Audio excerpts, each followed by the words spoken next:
আজ মহাশিবরাত্রি। ভোরে ঘুম থেকে উঠে প্রথমেই স্নান করে নিলাম।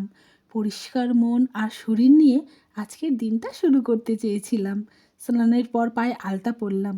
মনে হচ্ছিল উৎসবের একটা আলাদা অনুভূতি জেগে উঠেছে। আলতা পরা শেষ করে প্রথমে ফল কাটতে বসে পড়েছি। 5 রকম ফল আর সন্দেশ দিয়ে আমি থালাটা সুন্দর করে সাজিয়ে নিলাম। মনে হচ্ছিল প্রতিটা ফলের টুকরোর সঙ্গে যেন আমার ভক্তির আর ভালোবাসা সাজিয়ে দিচ্ছি। সারাদিন উপোস করে আমি আমার ঘরে শিব ঠাকুরের পুজোর প্রস্তুতি নিচ্ছি। ফুলের ডালা সাজিয়ে তারপর আমি চন্দনটা বেটে নিলাম। প্রথমে খুব যত্ন করে শিব ঠাকুরকে দুধ আর গঙ্গা জল দিয়ে স্নান করালাম। মনে হচ্ছিল সব দুঃখ কষ্ট যেন ধুয়ে যাচ্ছে এই পবিত্র জলে।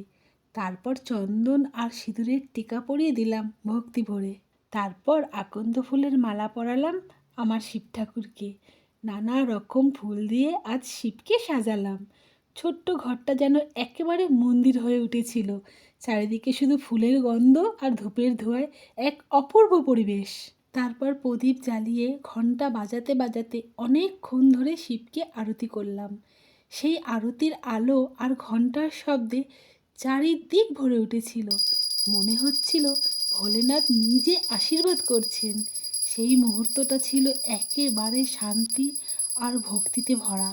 প্রদীপের আলো যখন শিব ঠাকুরের মুখের সামনে ঘুরছিল, মনে হচ্ছিল সেই আলো যেন আমার জীবন থেকে সব অন্ধকার দূর করে দিচ্ছে। প্রতিটা ঘণ্টা ধ্বনি যেন ভক্তির সুর হয়ে চারিদিকে ছড়িয়ে পড়ছিল। ওম নমঃ শিবায় জপ করতে করতে অনেকক্ষণ ধরে আরতি করলাম।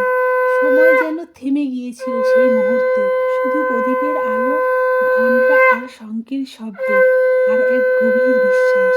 মনে মনে প্রার্থনা করলাম, হে মহাদেব, আমাদের পরিবারকে সুস্থ রাখো, সুখে রাখো, সব বাধা দূর করো।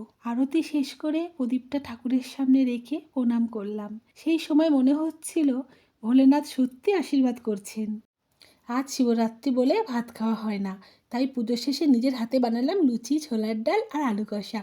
সারাদিন উপোসের পর এই প্রসাদ খেয়ে মনটা ভরে গেল। হর হর মহাদেব।